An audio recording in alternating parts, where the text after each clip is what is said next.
Om Swastiastu. Om Awigenam Astu Namo Sidam.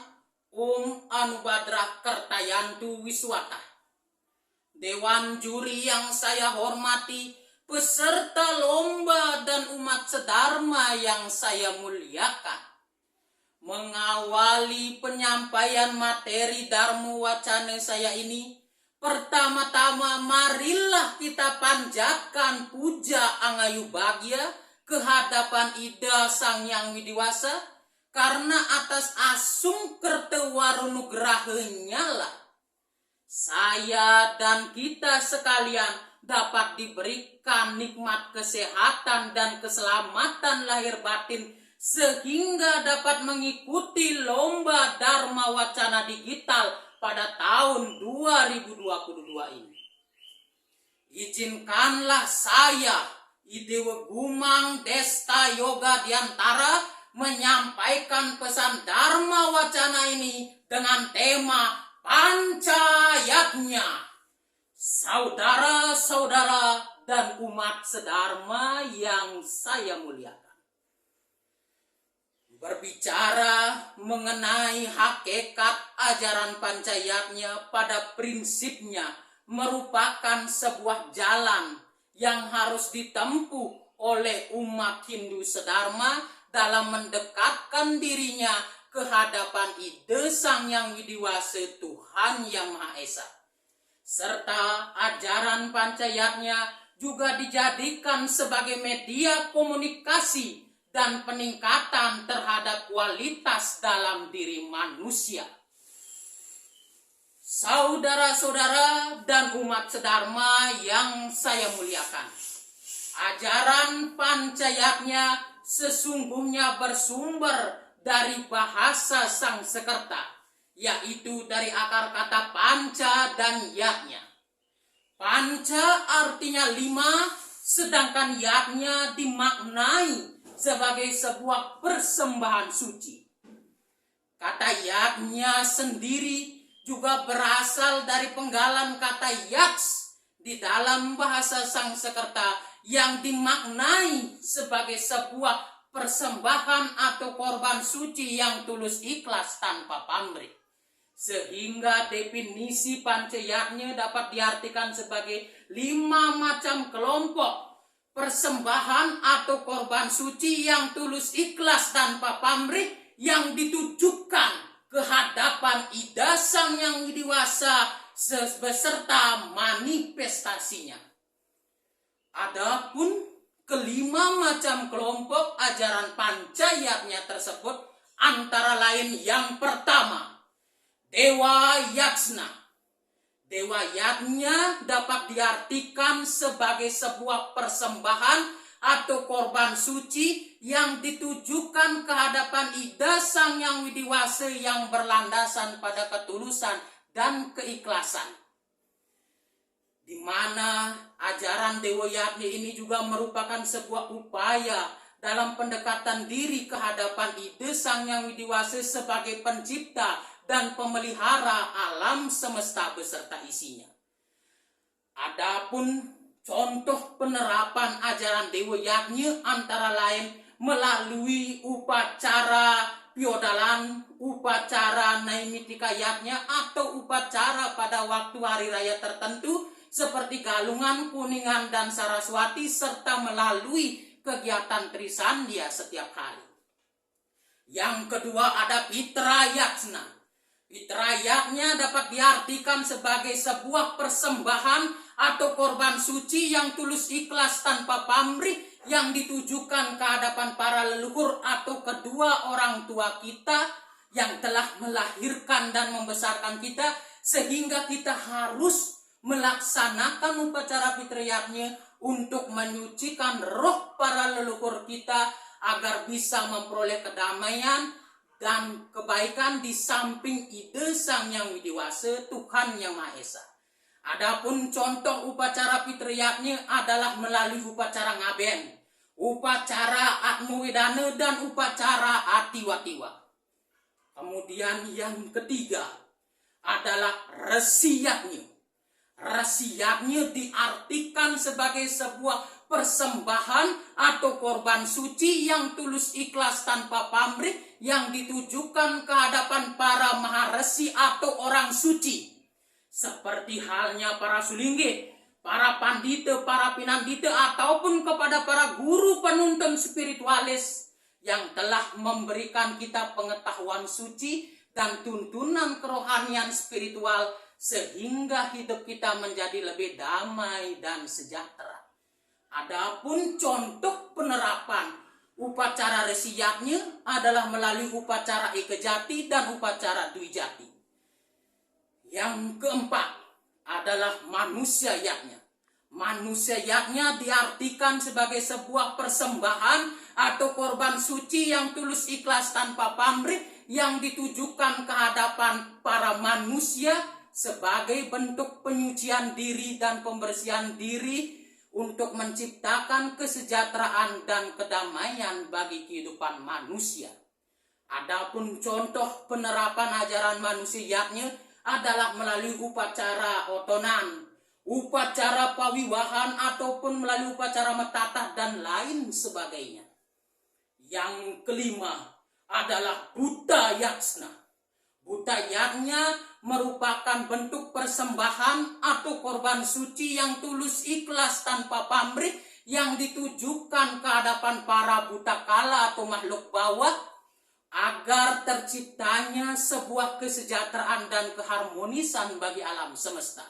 Adapun contoh dari ajaran dan penerapan upacara Buddha Yatnya adalah melalui upacara Mecaru, upacara Ekadasa Ludra, dan upacara Pancawalikrama.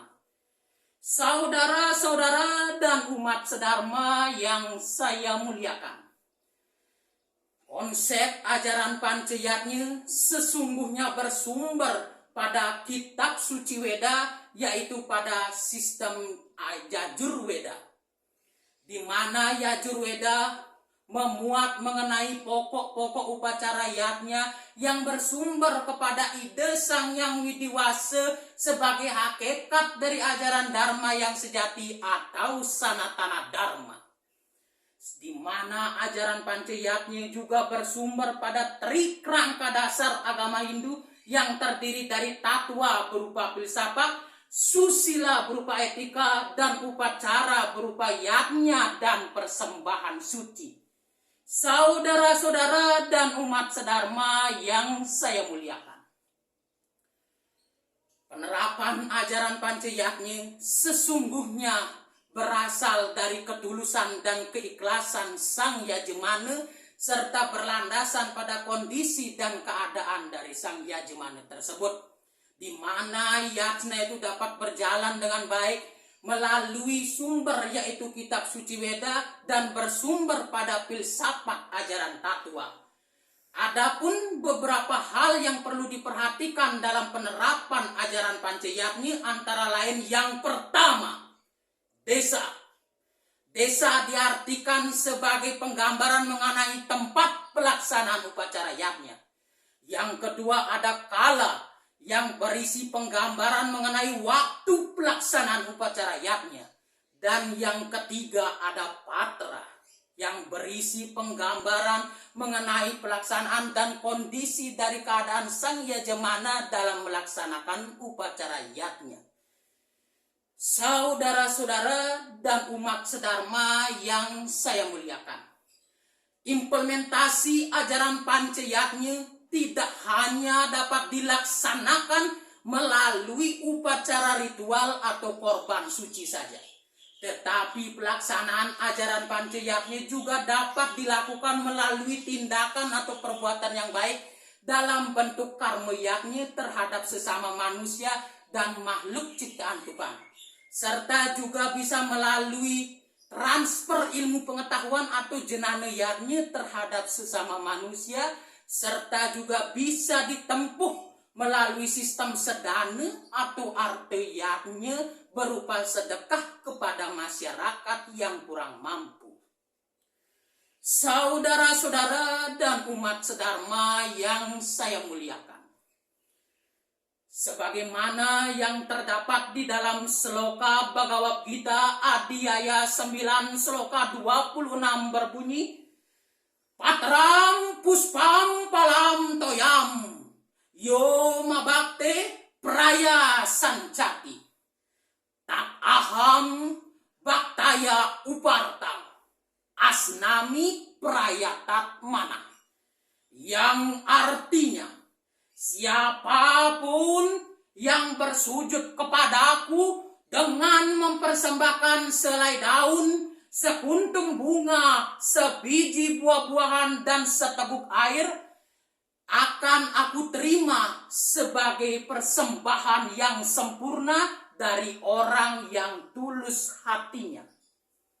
Melalui sloka tersebut kita dapat mengetahui secara bersama bahwa sesungguhnya upacara yatnya itu berlandasan pada ketulusan dan keikhlasan dari sang yajmana sebagai tonggak pelaksanaan yatnya, di mana yatnya itu tidak diukur dari bentuk dan kemewahan serta tingkatannya, tetapi dengan bentuk yang sederhana, walau dengan kesederhanaan itu akan menjadi pelengkap dengan landasan ketulusan sebagai sinkronisasi kesederhanaan itu yang ditujukan ke hadapan ide Sang Yang Widiwasa. Di mana upacara yatnya ini juga sebenarnya sebagai gambaran sukacita dan rasa bakti kita yang tulus ke hadapan ide Sang Yang Widiwasa, Tuhan Yang Maha Esa, yang telah melimpahkan kita warenugrahinya berupa sumber daya alam dan kedamaian serta kebahagiaan dalam kehidupan. Saudara-saudara dan umat sedharma yang saya muliakan, penerapan dan substansi real pelaksanaan pancayatnya di lapangan sampai saat ini masih terdapat beberapa tantangan dan hambatan. Baik karena pemahaman kita yang kurang tentang pentingnya upacara yatnya, ataupun kepada kesulitan terhadap kita dalam memenuhi upakara berupa sarana-sarana upacara yatnya yang begitu ribet dan sulit, sehingga banyak orang yang berpikir bahwa yatna inilah yang menjadi penyebab banyaknya umat Hindu keluar dari agama Hindu, yang ditambah lagi dengan adanya kekangan dari sistem adat dan budaya kuno yang mempersulit kita dalam melaksanakan yatnya berupa aturan-aturan yang mengikat, sehingga agama Hindu dalam penerapan yatnya banyak mendapat hambatan dan tantangan dan sulit untuk maju ke depannya. Untuk itu saya mengajak kepada umat Hindu sedharma yang religius agar bagaimana memupuk rasa pemahaman dan pengetahuan tentang pentingnya upacara yatnya, serta menghindari dan menolak serta melawan segala sikap fanatisme terhadap adat dan budaya yang sempit yang dapat mengancam keberadaan nilai agama dan eksistensi budaya bangsa. Kesimpulan dari Dharma Wacana saya pada kesempatan penuh kebahagiaan ini, bahwa sesungguhnya upacara pancayatnya itu berlandasan pada ketulusan dan keikhlasan serta bersumber kepada kitab suci Weda sebagai anugerah dari sumber kemuliaan ide Sang Yang Widiwasa untuk memperkukuh rasa persaudaraan dan kualitas kita dalam kehidupan bermasyarakat, berbangsa, dan bernegara. Dengan semboyan Satyam Epam Jayatin Artam, yang artinya hanya kebenaranlah yang berjaya, bukan ketidakbenaran. Mari kita bersama-sama majukan Hindu, hidup Hindu, hidup Hindu, hidup Hindu. Sekian Dharma Wacana saya yang dapat saya sampaikan pada kesempatan pagi hari ini. Dan jika ada kata-kata saya yang kurang berkenan di hati Bapak dan Ibu Dewan Juri serta hadirin dan umat sedharma yang berbahagia, saya mohon maaf. Titiang ide wabumang desta yoga diantara menutup dharma wacana dengan mengucapkan para mesanti Om Santi Santi Santi Om matur suksema dan selamat pagi.